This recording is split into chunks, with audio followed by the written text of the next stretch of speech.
यहाँ जितने लोग बैठे हैं, मेरी समझ से अधिकतम लोग कबीर के प्रेमी होंगे, कबीर के अनुगामी होंगे। दूसरे शब्दों में जिसे हम कहते हैं कबीर पंथी होंगे, अर्थात सदगुरु कबीर साहब के पंथ में दीक्षित होंगे। कबीर और नहीं भी होंगे तो कबीर के प्रति प्रेम है, तभी तो यहां तक आए हैं। कबीर से प्रेम करने का क्या अर्थ है?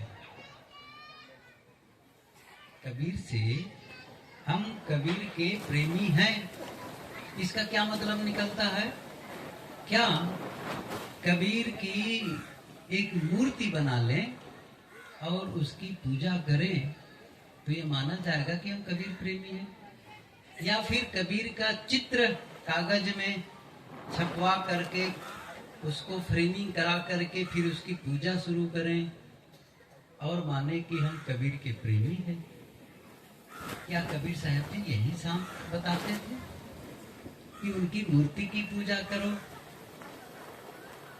कबीर की मूर्ति की पूजा मैं समझता हूं यदि कबीर जान जाए आज भी तो वो अपने अनुगामियों को डांटेंगे। मेरी मूर्ति की पूजा की जरूरत है कि मेरे बताए रास्ते पर चलने की जरूरत है?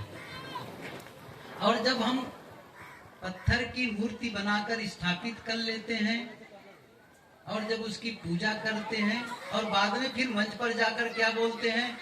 कबीर साहब जी ने कहा है, पाहन पूजे हरि मिले तो मैं पूजू पहाड़, याते तो चाकी भली पीस खाए संसार। ऐसा उपदेश भी करते हैं। तो ये जो विरोधात्मक व्यवहार है यह कबीर साहब को पसंद नहीं है। कंकड़ पत्थर जोड़ के मस्जिद लिए बनाए, ये भी साहब ने कहा है। कुल मिलाकर के कबीर साहब का से प्रेम करने का अर्थ है कबीर के विचारों से प्रेम करना। क्यों? क्योंकि आज हम सदगुरु कबीर को जानना चाहेंगे, उसका माध्यम क्या है? क्योंकि सदगुरु कबीर तो आज हमको मिलने वाले नहीं हैं कि हमसे वो मिले या हम उनसे मिले जाकर के, ये तो संभव नहीं है। हम सभी अच्छी तरह जानते हैं, पढ़े होंगे, सुने होंगे, किसी न किसी रूप में जानते हैं कि काशी में उनका जन्म हुआ और मगहर में उनका शरीर का अंत हुआ। अब वो ठीक है, लोग मानते हैं कि भाई वो प्रकट हुए, फिर उसके पश्चात फूल में हुए और फूल में वह अंत में फूल हो गए। चलो ठीक है, ये महिमा परक वचन है, उन लोगों की मान्यता है।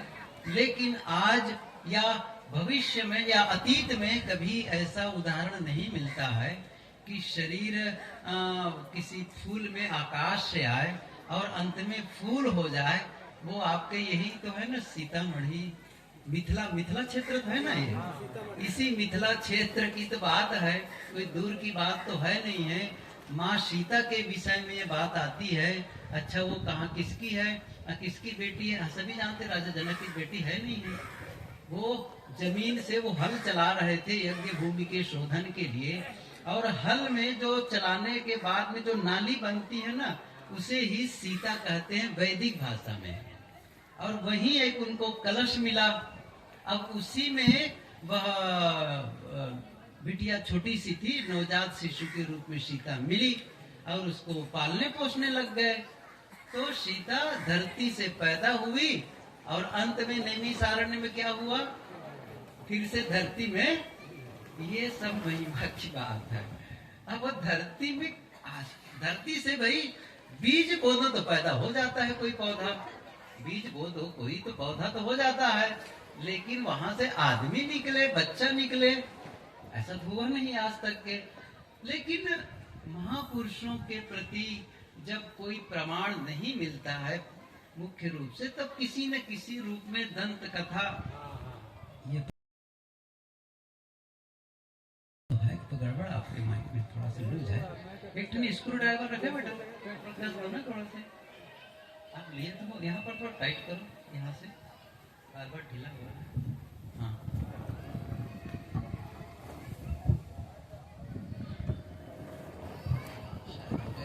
धन्यवाद। तो खैर अभी ये मेरा विषय नहीं रहेगा, क्योंकि इसको यदि विषय पर मैं इन बातों पर मैं विचार करूंगा तो सारा समय इसमें चला जाएगा। मैं ये कह रहा था, कबीर विचारों से प्रेम करना, कबीर विचारों से अर्थात उनके आज जो विचार हैं, उनके वाणी वचन हैं, इसी के आधार पर तो हम कबीर को समझते हैं।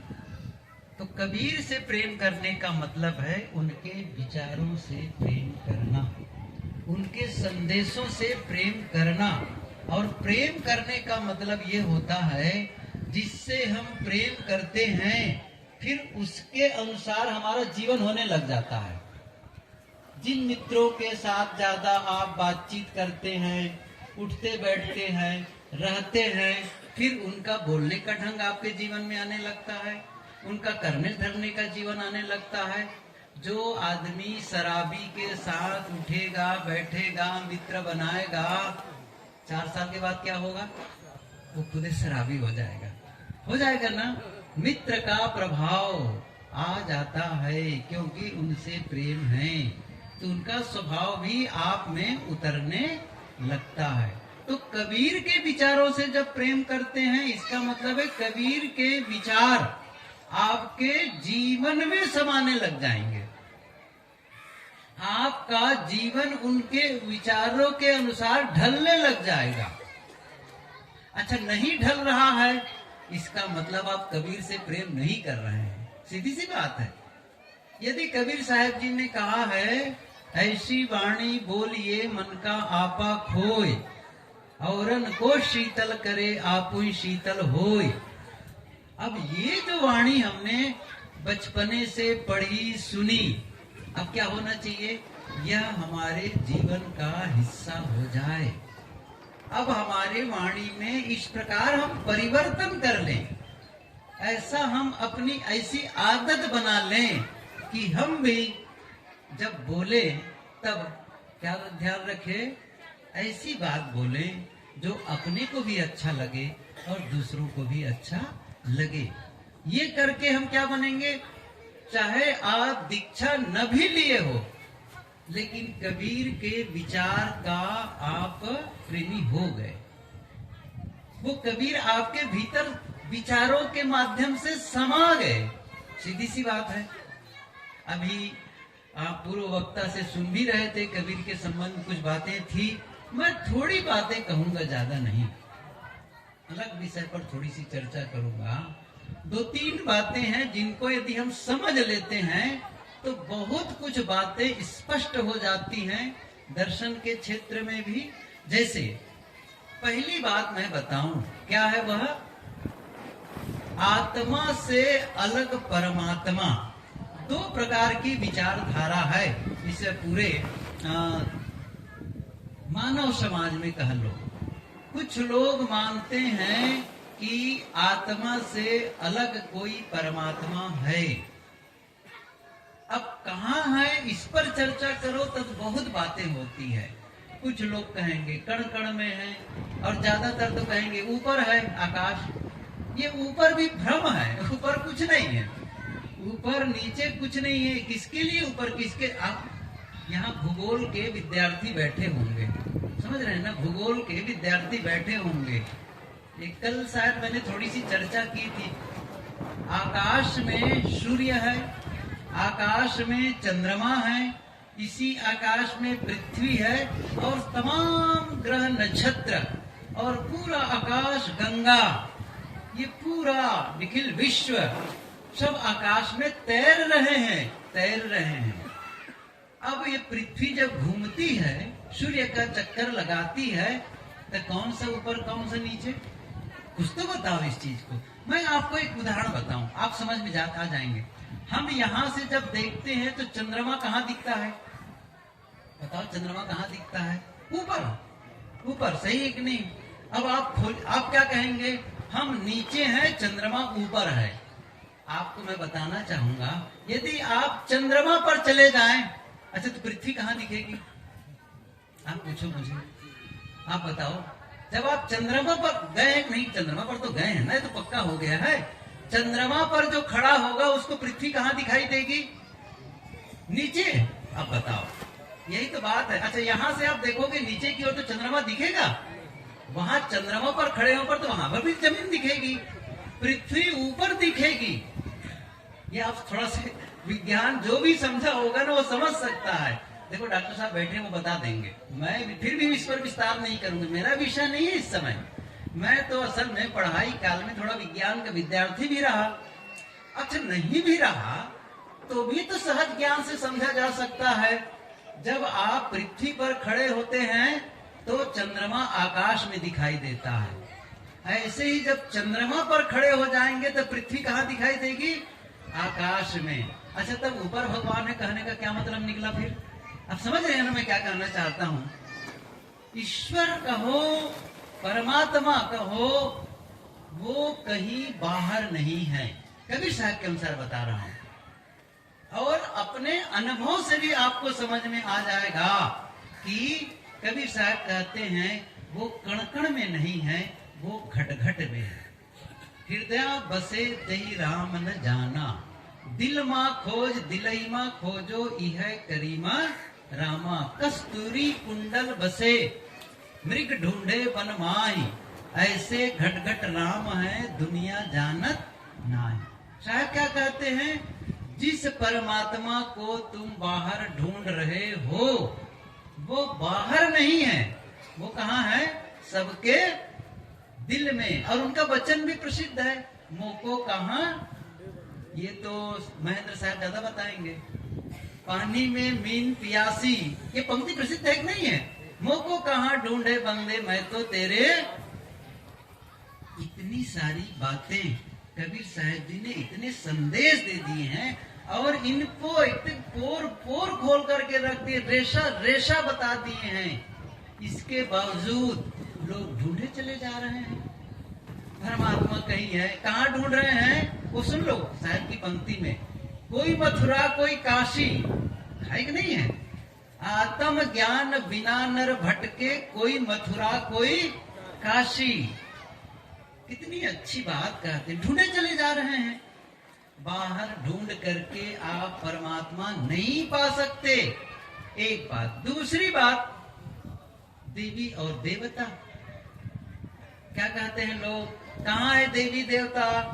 वो जो मंदिर में मूर्ति बनी है ना, या फिर आप घर में रख लिए हैं मूर्ति बना के, चित्र बना करके। अभी वही था पूर्णिया जिला में एक जगह, तो जो जिसके घर में गए थे तो बहनें थी, वो बुला ली, साहब अंदर आइए। अंदर गए तो ऐसा ऐसा ताखा रखा है, बिल्कुल ऐसे अलमारी है, बहुत सारे चित्र, उसमें कबीर साहब भी एक चित्र, और कोई क्या कहते हैं लड्डू कृष्ण, लड्डू क्या, लड्डू गोपाल। हम पहली बार देखे लड्डू गोपाल।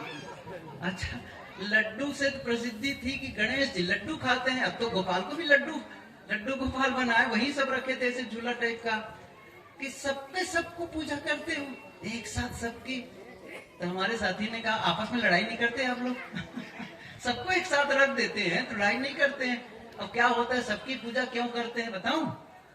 कहीं इनका किसी बात की समस्या आ गई और भगवान के यहाँ वो आवेदन किए मेरी ये समस्या का समाधान करो, और जिसका आवेदन किए कहीं छुट्टी में हो तो दूसरा वाला काम कर देगा। इसलिए सारी देवी देवताओं को पधार कर रखते हैं ये लोग। अद्भुत है ना, बहुत सुनते भी है। हमने कहा वही दुर्गा है, वहीं पर वो क्या कहते हैं उनको बजरंग बली भी रख दिए हैं। वो बेचारा बाल ब्रह्मचारी, कुछ तो ध्यान रखो किसके साथ उसको बैठाना चाहिए। एक ही जगह उनको बैठा दिए हो, कुछ तो ध्यान रखना चाहिए ना। ये जो लोगों की मान्यता क्या है, उनकी पूजा जाएंगे रोज पूजा। अब ये इनके घर इंक्वायरी करके जाओ माताओं को, सबके घर मिलने वाली है, सबके घर, और कहेंगे हम तो कबीर पंथी हैं। कहे के कबीर पंथी हैं? सही है ना, आप उनके पंथी हैं। कबीर साहब जी ने नहीं कहा इन सब के लिए, इसलिए देवी और देवता, कबीर साहब जी ने क्या कहा है, जितने प्राणियों को देवी देवता माना है, खास करके मनुष्यों को। जितने नर, देखो मेरे सामने इस तरफ बैठे हैं देवता और इधर बैठी हैं देवियां, इस तरफ देवता उस तरफ देवियां। घर के जितने नर हैं उसे आप देवता मानो और जितनी नारियां हैं उनको देवियां मानो। उनके साथ सुंदर व्यवहार करना उनकी पूजा है। अब आप उनको खिला रहे हो, कई बार तो देखो उनके मुंह में लगा रहे हैं, खाता है वो, खाता है, अरे खाए तो फिर यहाँ बुला लो ना भाई, हम तो खिलाने के तैयार बैठे हैं यहाँ पर, रोज अनाउंस हो रहा है चलो जलपान में, चलो भोजन में, बुला लो। अच्छा इतनी सी बात भी नहीं है, उनको खिलाने के लिए देवी देवता के नाम पर क्या कर रहे हैं, बकरे, मुर्गे, भैंसा। अच्छा केवल हिंदू की बात नहीं है, ये हिंदू वाले भी करेंगे, इस्लाम वाले भी करेंगे, तमाम देवी देवता के पूजा। और जितने भी अलग ईश्वर मानने वाले लोग हैं, वही लोग देवी और देवता, ईश्वर और खुदा के नाम पर हत्या करते हैं प्राणियों की। लेकिन जो ये मानते, बुद्ध को देखो, महावीर को देखो, इन्होंने तो नहीं कहा कि परमात्मा अलग है, किसी को मारे, किसी प्राणी की हत्या की नहीं किए। कहने का मतलब यह हुआ कि ये देवी देवताओं के नाम पर जो आप लोग भटके चले जा रहे हैं, घर में जो देवी देवता है उसकी अवमानना, इधर मैं नहीं जानता हूँ, लेकिन अन्य प्रांतों में जब मैं जूँ, खास करके छत्तीसगढ़ और क्षेत्रों में, तो दुर्गा की, एक गणेश की, गुजरात में, महाराष्ट्र में गणेश पूजा का बड़ा प्रचलन है, बड़ा प्रचलन। गणेश की प्रतिमा रखेंगे गणेश चतुर्थी के दिन, और फिर उसका चलेगा कई दिनों तक, और विसर्जन के दिन क्या बताऊं मैं, आप लोग शायद ही जानते होंगे, मैं तो देखा हूं, हर बार देखना होता है, जो डीजे बजाएंगे और जितने नाचने, जैसे शादी बारात वाले के सामने नाचते नहीं है, सेम किसको नाच के दिखा रहे हैं, गणेश जी को, मैं सच बता रहा हूं। और वो लोग सब नशा किए रहते हैं, नशा, इतना चंदा करेंगे, इतना पैसा वसूलेंगे लोगों से कि उस सांस्कृतिक कार्यक्रम, उस पूजा के नाम पर लोग नशा करते हैं, और कई बार तो लड़ाई झगड़ा भी करते हैं। क्या यही धर्म सिखाया है? धर्म का मतलब यही है का, मतलब आप जो घर में देवी है उसकी तो मानना, घर में देखो जगदम्बा कहते हैं, उनके सामने जाकर क्या प्रणाम करते हैं, और किसकी बनी है, उसमें ऐसी बना दी है, ठाठ बना दी है लकड़ी और पुआल वगैरह का, और ऊपर से मिट्टी और ऊपर से रंग करके उसमें कपड़ा से पहना दिया गया है, हाथ जोड़कर करें, त्वमेव माता च पिता त्वमेव तमेव बंधुश्च सखा। अब कितना मंत्रोच्चार कर रहे हैं, जिसको आप जगदम्बा कह रहे हो, एक मक्खी भी पैदा नहीं करती है, और ये माता है जो सबको पैदा करती हैं, इनके साथ तो आप तिरस्कार का काम करते हो, इनकी तो अपमान करते हैं। असली देवी का अपमान और नकली देवी की पूजा, यही धर्म है। कबीर साहब कहते नहीं, ये नहीं है असली देवी देवता की पूजा। असली देवी देवता की पूजा है प्राणियों के साथ सुंदर व्यवहार करो, ये असली है। तो देवी देवता बाहर नहीं। अच्छा, देवी देवता जब बाहर नहीं है तो उनकी पूजा की कोई बात ही नहीं है कि उनकी पूजा शुरू कर दो, कोई जरूरत नहीं है। और फिर क्या होता, इतना ही नहीं है, जब हमारे जीवन में समस्याएं आती हैं, चाहे हमारे घर का बच्चा बीमार हो जाए, चाहे हम बीमार हो जाएं, या कोई बेटे को नौकरी नहीं लग रही है, व्यापार में सफलता नहीं मिल रही है, बहुत सारी बातें जीवन में आने लगती है, तब क्या होता है, तब हम लोग क्या करते हैं, जाकर के देवी देवताओं की पूजा शुरू कर देते हैं, या फिर उन तांत्रिकों के पास चले जाते हैं, मेरा हाथ देखो, मेरा भविष्य कैसा है, मेरा ऐसा कर दो। साहब कहते हैं ये जो मंत्र तंत्र दुआ भगूट टोना टोटका और बहुत से टोना टोटका मरी मशान सब झूठ है। थोड़े में मैं कह रहा हूं ना, सब झूठ है ये। और यहाँ तक के क्या करते हैं, अभी यही चेक करो कुछ बहनों को, लड़कियों को, तो उनके पैर में काला धागा मिल जाएगा। काला धागा, अच्छा काला धागा क्यों पहने हुए हैं? मैंने कहा एक दिन कोई काला धागा कहीं पहने थे, मैं समझ गया ये परीक्षा में पास होने के लिए काला धागा पहने होंगे। काला धागा पहनने से परीक्षा में पास हो जाएंगे? काला धागा पहनने से बीमार नहीं पड़ेंगे? काला धागा पहनने से एक्सीडेंट नहीं होगा?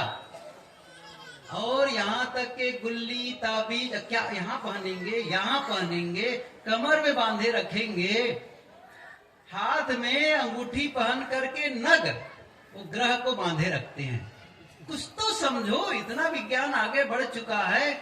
और ये टीवी के माध्यम से और बहुत सारे ऐसे संसाधन से लोग भटकाने वाले मिल जाएंगे आपको। लेकिन कबीर का जो अनुगामी होगा ना, जो कबीर विचारों का अध्ययन किया होगा, वो कभी भी नहीं भटकेगा इन सब चीजों में, नहीं भटकेगा। कभी भी किसी के सामने जाकर के अपने हाथ नहीं फैलाकर मेरी हाथ की रेखा देख दो कहा करके।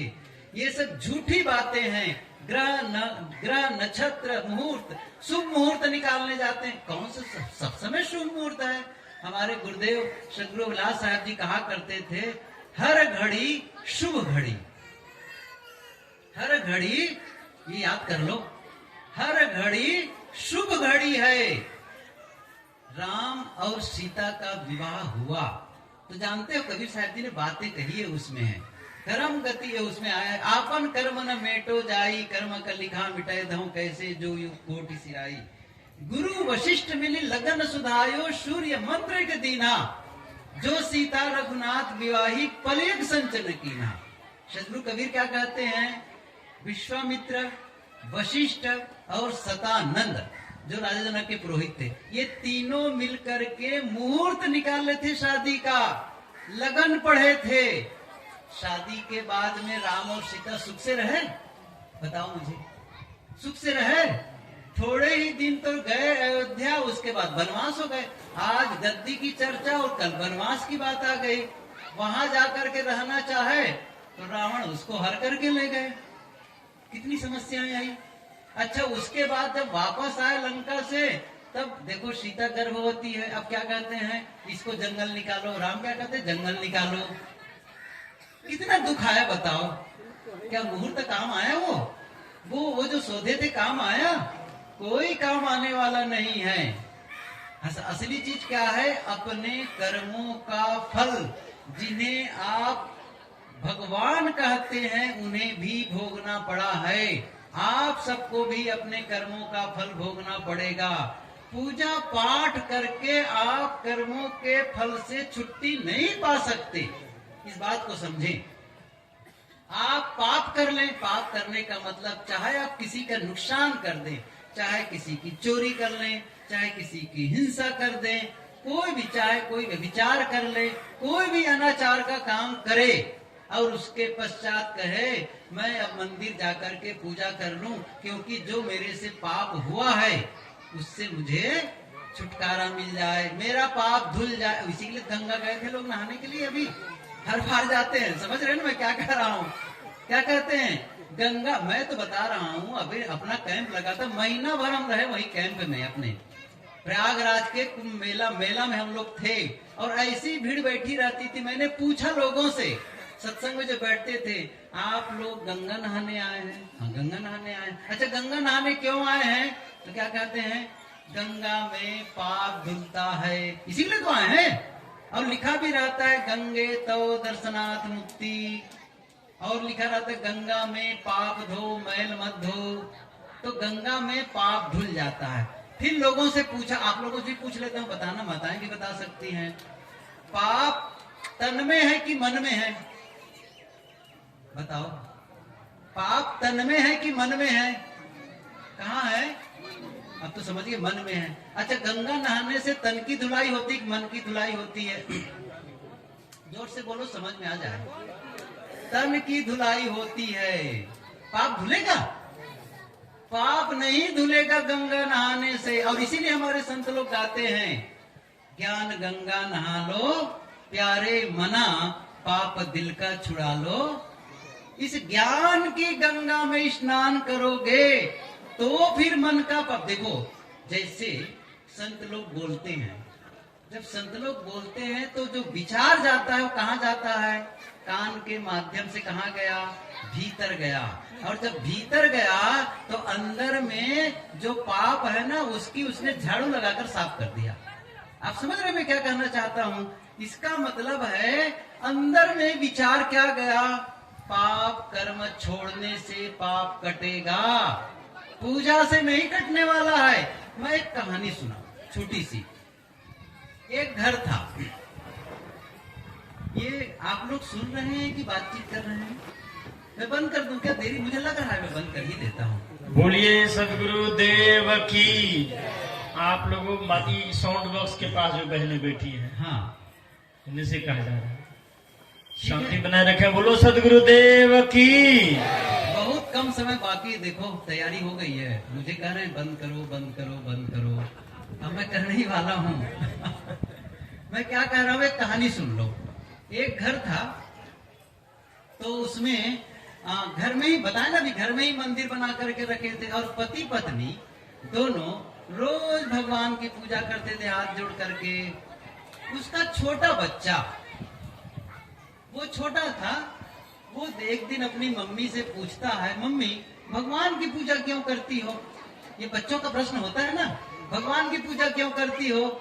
तो उसकी माँ ने क्या कहा, बेटा भगवान सर्वज्ञ है, भगवान सर्वशक्तिमान है, भगवान हमारी कामनाओं की पूर्ति करता है पूजा करने से, प्रार्थना करने से, और हमारे बिगड़े काम को भी वो बना देता है।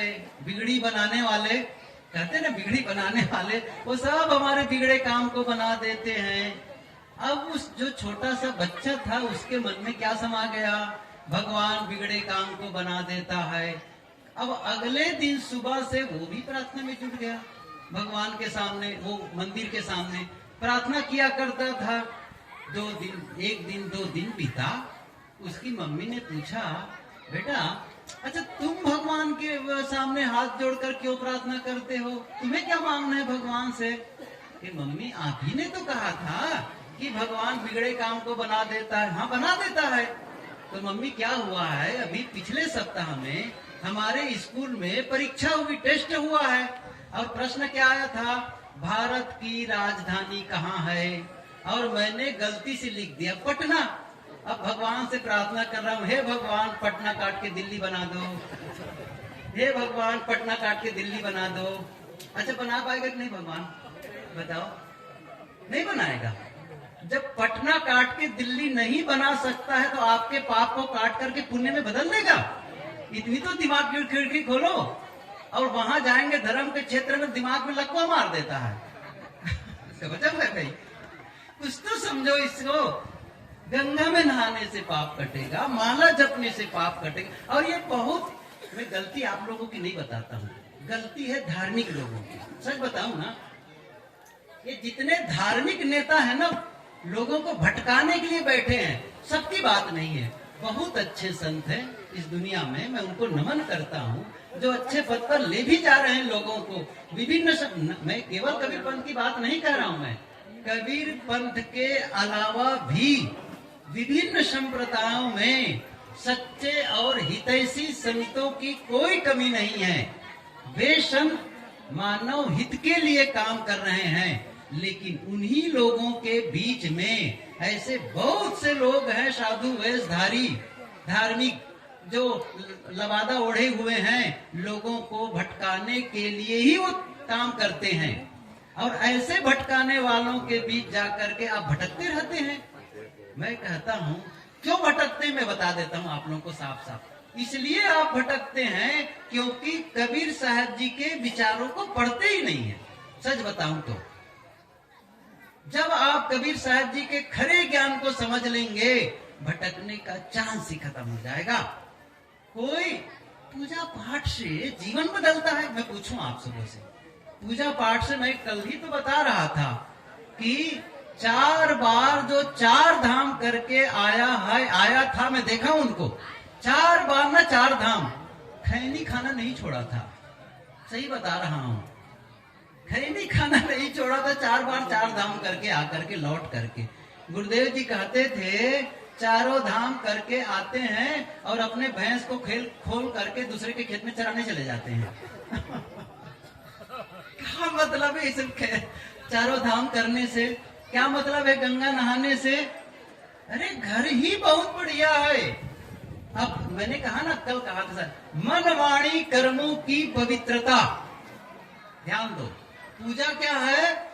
हमारे संत लोग कहा करते हैं, तीर्थ वही जो कि पाप से तारत, पाप वही मन मध्य विकारा, सो सतसंगत तीरथ सत्य है, दुर्गुण नाशत लागे न बारा। ये साहब लोग कहते हैं कि तीर्थ कौन है? जो हमें पाप से तार दे। पाप कौन है? जो हमारे मन का विकार है। उस पाप को कौन धोएगा? असली तीर्थ है सत्संगत। इस सत्संग में आकर के आप अपने भीतर को धोते हैं, प्रक्षालित करते। इन विचारों के माध्यम से जब जीवन जीने लगते हैं तो आपके भीतर के कलमश धुलते हैं और धुले हैं। कितने लोगों को उदाहरण दिया जाता है जो बहुत ही गलत रास्ते पर चलते थे, लेकिन संतों के संपर्क में आए, उनके विचारों को सुने और उनका जीवन ही बदल गया। फिर वो अनाचार से सदाचार के पथ पर चल पड़े, हिंसा से अहिंसा के रास्ते पर चल पड़े, व्यसन से व्यसन मुक्त हो चुके। ऐसे बहुत सारे उदाहरण आप लोग भी जानते होंगे। क्यों? क्योंकि उनको किसी संत से संपर्क। संत का मतलब चाहे वो सज्जन ही क्यों न हो, आपके मित्र ही क्यों न हो, वो सब वही हैं जो आपको सही रास्ते पर ले जाए। इसलिए साहब ने कहा, ऐसा काम करो कि दूसरों का भी जीवन सुधरे। सुधरो और सुधारो, स्वयं सुधरो और दूसरों को भी सुधारने के लिए काम करो। ये साहब, इसलिए साहब ने कहा है कि सोई हित बंधु मोहि भावे, जात कुमारग मार्ग लावे। वो मुझे बहुत प्रिय लगते हैं जो कुमार्ग में जाते हुए को सतमार्ग पर ले आते हैं। खैर, ये विषय बहुत विस्तार करने की जरूरत नहीं। मैंने कुछ कबीर साहब की बातें कही। जो संदेश था वो कहा, आत्मा से अलग कोई परमात्मा नहीं है, न ब्रह्म है, न खुदा है, न गाड है, कोई अलग नहीं है।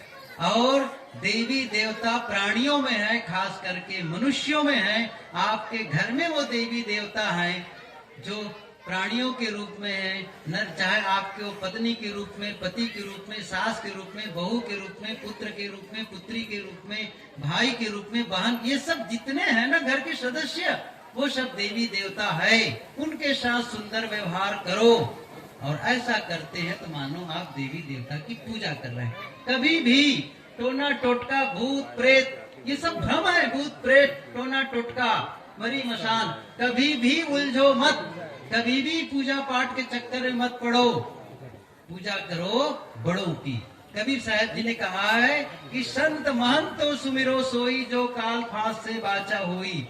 माता पिता श्रद्धे हैं, उनकी पूजा उपासना करो। अपने से जो बड़े, जो ज्ञान में बड़े हों, किसी क्षेत्र में बड़े हों, उम्र में बड़े हों, पद में बड़े हों, किसी मामले में बड़े हों, उनके प्रति श्रद्धा का भाव, नमन का भाव रखें। स्कूल का टीचर भी कहीं हो, वे भी आदरणीय हैं, क्योंकि वे भी शिक्षा देते हैं।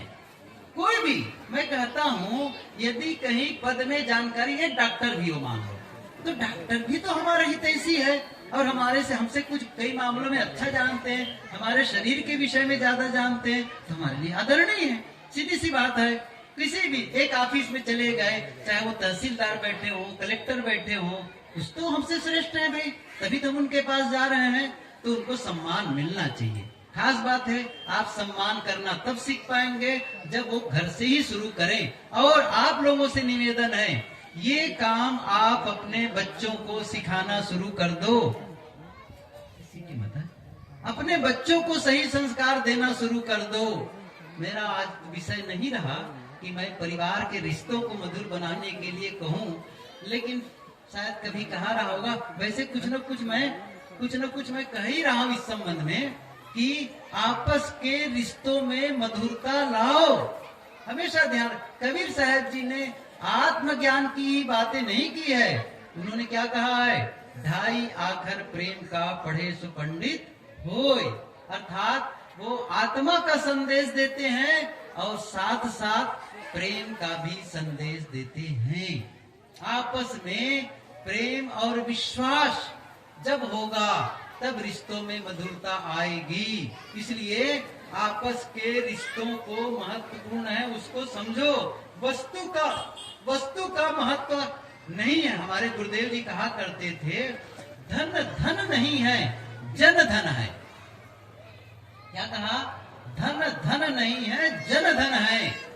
वस्तु आप खरीदते हैं, बेचते हैं, वस्तुओं का उपयोग करते हैं। वस्तु खराब हो गई तो फिर से खरीद लाएंगे, लेकिन आपके घर के सदस्य, परिवार के सदस्य, इसे आप खरीद के नहीं ला सकते हैं।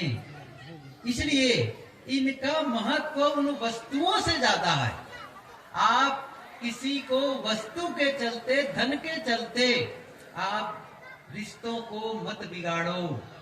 वस्तु भले खराब हो जाए लेकिन आपस का प्रेम बना रह जाए, इसका ध्यान रखो। इसलिए कब होगा? जब आपस में स्वार्थ का त्याग होगा। मुझे अच्छा चाहिए, मुझे सम्मान चाहिए, मुझे अच्छी चीजें चाहिए, मेरी बातें सब माने, नहीं।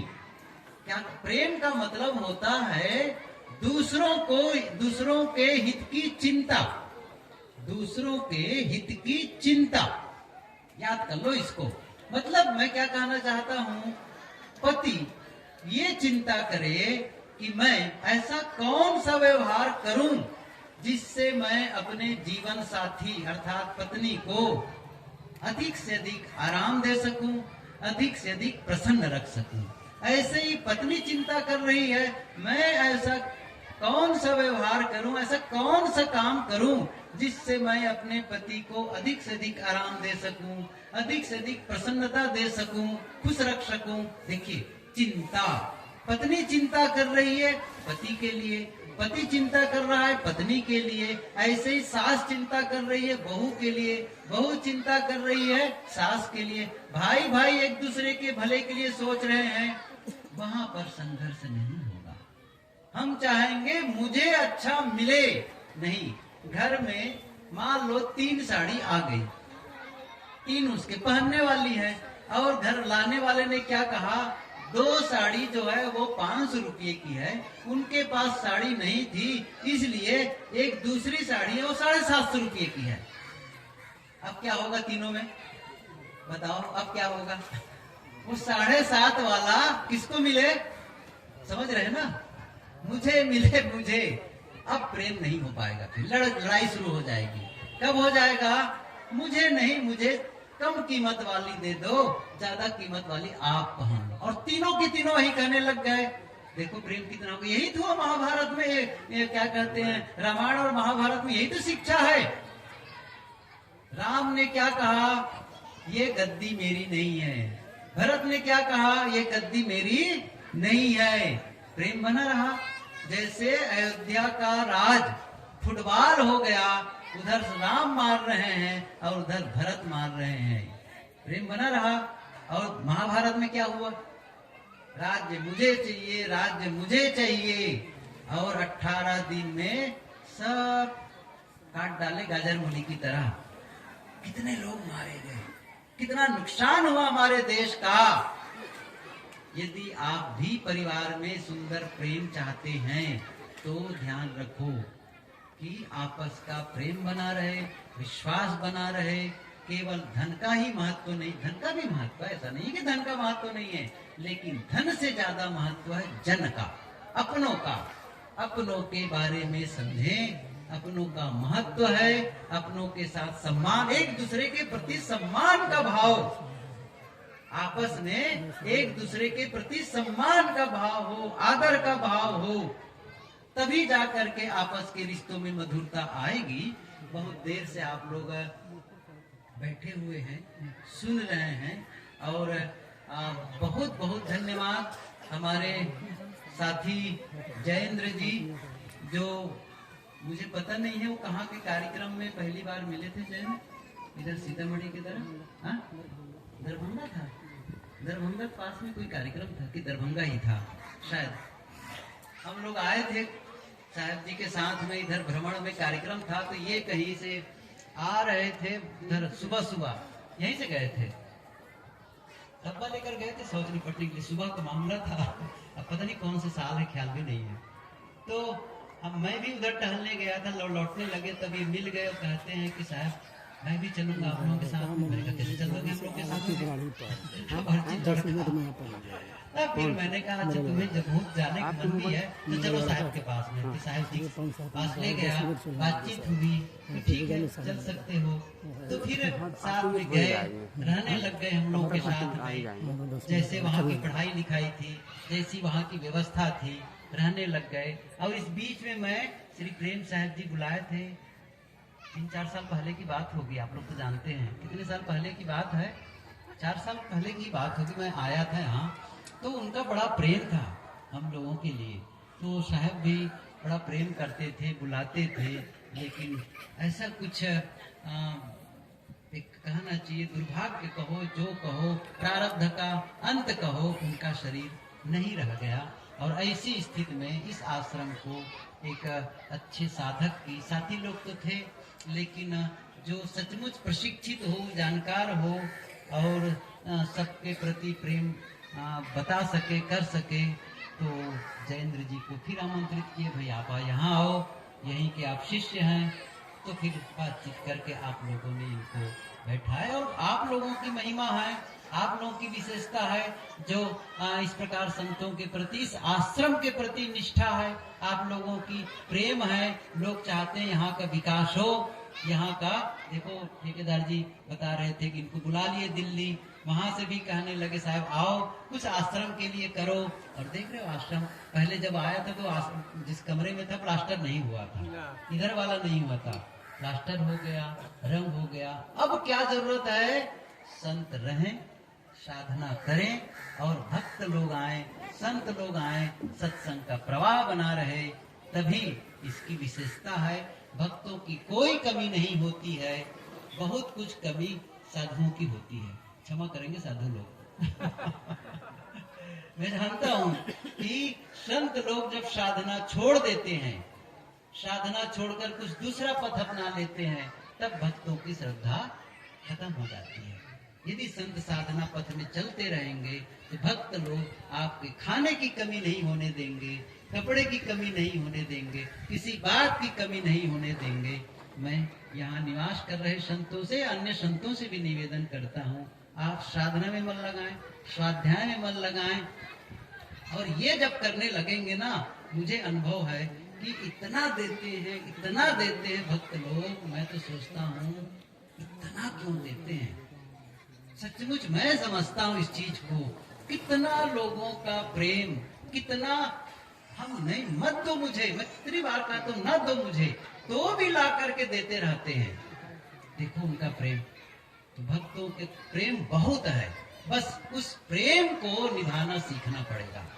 तो फिर ये अच्छा संजोग है, आप लोगों का प्रेम है, सबको धन्यवाद है। जिस प्रकार से यहाँ पर आप दोनों का, संतों और भक्तों का सहयोग से सुंदर कार्यक्रम संपन्न हो रहा है, आगामी वर्षों में भी इसी प्रकार के आप लोगों का सहयोग और संतों का परिश्रम, ये तालमेल बैठा करके आगे भी ये कार्यक्रम संपन्न करते रहें। इन्हीं शुभकामनाओं के साथ आप सब